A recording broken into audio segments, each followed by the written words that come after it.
अगर किसी को हाथों में टर्मर्स आ रहे हैं या एकदम झटके से कोई मूवमेंट होता है, बॉडी में बैलेंस नहीं है, एक कोऑर्डिनेशन नहीं है उसके एक्टिविटीज़ में, या फिर बहुत धीरे धीरे बोलना शुरू कर दिया है और जो भी वो बोल रहे हैं वो क्लियर नहीं है, तो हो सकता है उनका ब्रेन डीजेनरेट हो रहा हो, जिसको कि हम कह सकते हैं कि ब्रेन डैमेज हो रहा हो या दिमाग का पतन हो रहा हो। Hello everyone, welcome to Divine Care. आज की वीडियो में हम ब्रेन डीजेनरेशन के बारे में बात करेंगे कि क्या कारण है इसका, क्या क्या सिम्टम्स आते हैं और कुछ तरीके अपनाकर हम अपने ब्रेन के डीजेनरेशन का जो रेट है उसको कम कर सकते हैं, डिले कर सकते हैं।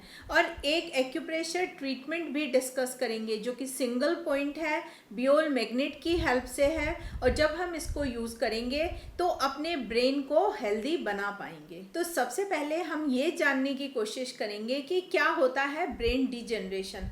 बिल्कुल लेमन लैंग्वेज में अगर हम जानना चाहें तो इसका मतलब ये होता है कि जो ब्रेन है वो श्रिंक होने लगता है और जो ब्रेन की सेल्स हैं, जिनको कि हम नर्व सेल्स भी कहते हैं, वो मरनी शुरू हो जाती हैं, खत्म होनी शुरू हो जाती हैं। जब हम कारणों के बारे में जानना चाहते हैं तो पता चलता है कि ये एक एज से रिलेटेड प्रॉब्लम भी है। जैसे जैसे हमारी एज बढ़ती है तो जो हमारा ब्रेन है वो श्रिंक करने लगता है, जो नर्व सेल्स हैं वो भी डैमेज होनी स्टार्ट हो जाती हैं, या हम कह सकते हैं कि वो वीक पड़नी शुरू हो जाती हैं। लेकिन ये सारी चीज़ें किसी मेडिकल कंडीशन की वजह से भी हो सकती हैं, जैसे कि अल्कोहलिज्म। जो लोग बहुत ज़्यादा शराब पीते हैं उनमें भी ब्रेन डीजेनरेशन अर्ली एज में स्टार्ट हो जाता है। किसी चोट की वजह से भी ये प्रॉब्लम आ सकती है, या फिर स्ट्रोक, जिनको ब्रेन स्ट्रोक हो गया है वो भी इसका कारण बन सकता है। और जब हम सिम्टम्स की बात करते हैं तो जो मैंने आपसे बिल्कुल स्टार्टिंग में बात की थी कि टर्मर्स आने शुरू हो जाते हैं, या फिर बॉडी में कोई कोऑर्डिनेशन नहीं रहता, कई बार जर्क मूवमेंट्स, मतलब एकदम झटके से मूवमेंट बॉडी में होने स्टार्ट हो जाते हैं, मसल्स में बहुत ज़्यादा स्टिफनेस हो जाती है, उस पर्सन के बोलने और देखने में भी प्रॉब्लम आने लगती है। मतलब कि जब वो बोल रहा है तो वो बहुत धीरे धीरे बोलने लगता है और बोलने में क्लियरिटी भी नहीं होती है। तो ये सारे सिम्टम्स देखने को मिलते हैं। और जब प्रॉब्लम ज़्यादा एग्रीवेट हो जाती है तो कौन कौन सी प्रॉब्लम, जैसे कि पार्किंसन, डिमेंशिया, अल्जाइमर्स, ये सारी चीज़ें देखने को मिलती हैं। उस पर्सन के लिए अपनी डे टू डे लाइफ के काम करने बहुत मुश्किल हो जाते हैं। वो इवन अपने फैमिली मेम्बर्स तक को भी पहचान नहीं पाता। ये एक सिवियर कंडीशन जब हो जाती है वो मैंने आपको बताई है। ट्रीटमेंट के साथ साथ एक और भी बहुत इम्पॉर्टेंट एस्पेक्ट है जो कि हमें ज़रूर डिस्कस करना चाहिए, वो ये कि हम अपने ब्रेन की फंक्शनैलिटी को बढ़ाने के लिए कौन सी चीज़ें अपने शेड्यूल में ऐड ऑन करें या किन बातों को लेकर थोड़े से अवेयर रहें।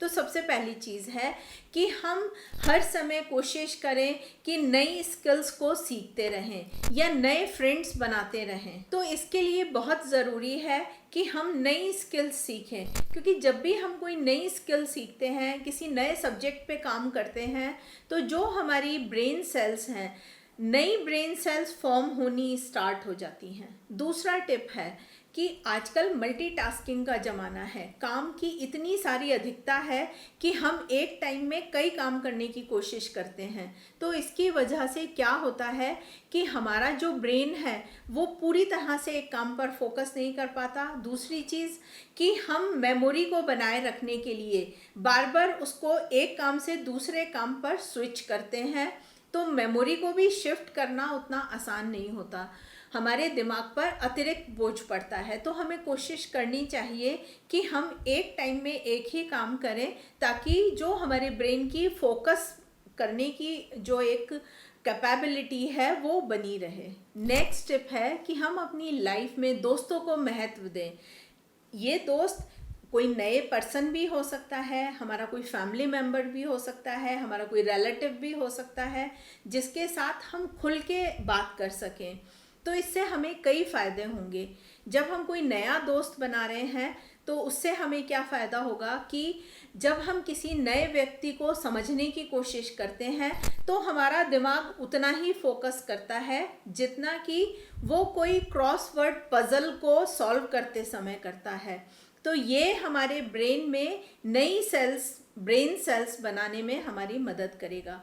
दूसरा फायदा क्या होगा कि जब हम किसी के साथ खुलकर अपने विचारों को शेयर करेंगे, उसके साथ टाइम स्पेंड करेंगे, कोई भी चीज़ हमारे अंदर अकेलापन नहीं आने देगी, तो क्या होगा, हम मेंटली हेल्दी बनेंगे और डिप्रेशन जैसी प्रॉब्लम से भी अपने को बचा पाएंगे। बढ़ता स्ट्रेस भी हमारी मेमोरी और हमारी काम करने की क्षमता को बुरी तरह से प्रभावित कर रहा है, क्योंकि जब हमारा स्ट्रेस लेवल बढ़ा हुआ होता है तो हमारे ब्रेन में कॉर्टिसोल नाम का एक हार्मोन, एक केमिकल सिक्रीट होता है, जो कि अगर हमें लंबे समय तक स्ट्रेस बना हुआ है और अगर कॉर्टिसोल का लेवल भी हमारी बॉडी में बढ़ा हुआ है तो धीरे धीरे क्या होता है, ये हमारे सोचने समझने की क्षमता को कम कर देता है और साथ में जो हमारे ब्रेन सेल्स हैं वो भी कमज़ोर पड़ने शुरू हो जाते हैं। इसीलिए कहा जाता है कि हम अपने स्ट्रेस लेवल को मैनेज करके चलें। तो मैनेज करने का सबसे अच्छा तरीका है अपने सारे ही कामों को सिस्टमेटिक रखें, टाइम के अनुसार करते रहें ताकि कोई मेस ना क्रिएट हो। अपने एस्पिरेशन लेवल को नॉर्मल रखें और सबसे बड़ी चीज़, खुलकर हंसें। जब हम खुलकर हंसते हैं तो कॉर्टिसोल हार्मोन का, केमिकल का जो सिक्रीशन है वो कम हो जाता है और हमारी जो ब्रेन सेल्स हैं वो भी हेल्दी बनती हैं। नेक्स्ट इम्पॉर्टेंट टिप है, स्ट्रेस को कम करने के लिए जब भी आपको समय मिले नेचर में समय बिताइए। जब हम हरियाली में बैठे होते हैं, नदी के आसपास बैठे होते हैं, चिड़ियों की चहचहाहट सुन रहे होते हैं, तो रिलैक्स बैठकर उनको सुनने की कोशिश कीजिए। इससे हमारा जो दिमाग है वो रिलैक्स होता है और हमारी ब्रेन की फोकस करने की पावर भी बढ़ती है। नेक्स्ट टिप है कि अपने शेड्यूल में एक्सरसाइज को ज़रूर शामिल करें। आपने हज़ारों लाखों बार ये बात सुनी होगी, लेकिन इसका एक रेलेवेंस मैं आपको बताती हूँ। रिसर्चेस बताती हैं कि जब हम एक्सरसाइज करते हैं तो हम अपनी मसल्स को यूज़ करते हैं, तो हमारी मसल्स तो स्ट्रेंथन होती ही हैं, ये जो मसल्स हैं ये हमारे ब्रेन की भी हेल्प करती हैं। हमारे ब्रेन में नई नर्व सेल्स बननी शुरू हो जाती हैं और दो नर्व सेल्स के बीच का जो कनेक्शन है वो भी बेटर हो जाता है, जिसकी वजह से हमारा ब्रेन और एफिशिएंसी के साथ काम करता है। न्यूट्रिशियस डाइट भी हमारे ब्रेन के साथ साथ हमारी बॉडी की भी हेल्प करती है।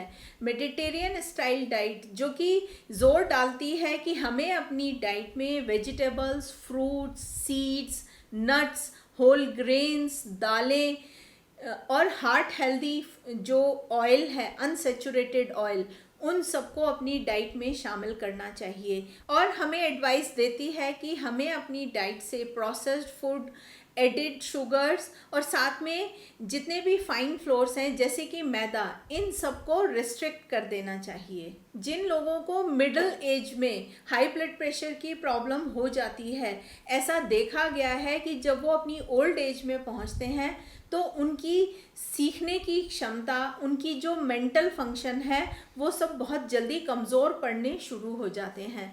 तो यहाँ पर ये एडवाइजेबल है कि आप अपने ब्लड प्रेशर को भी रेगुलेटेड रखें। कोशिश करें कि जो आपका बढ़ा हुआ ब्लड प्रेशर है वो नॉर्मल रेंज में आ जाए। अब हम डिस्कस करेंगे ट्रीटमेंट की हेल्प से हम अपने ब्रेन डिजेनरेशन को कैसे रोक सकते हैं और पार्किंसन, डिमेंशिया और एल्जाइमर जैसी प्रॉब्लम में भी काफ़ी कुछ रिलीफ पा सकते हैं। पॉइंट का नाम है ND3।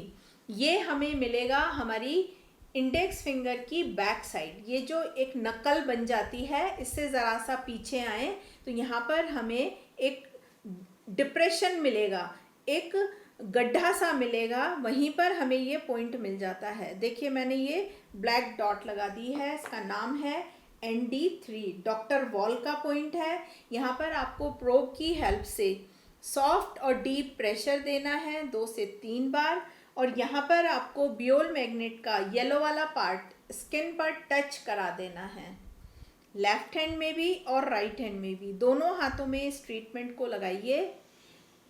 रात को लगाकर सो जाएं, सुबह हटा दें। इसको आप साल 6 महीने यूज़ करते रहिए।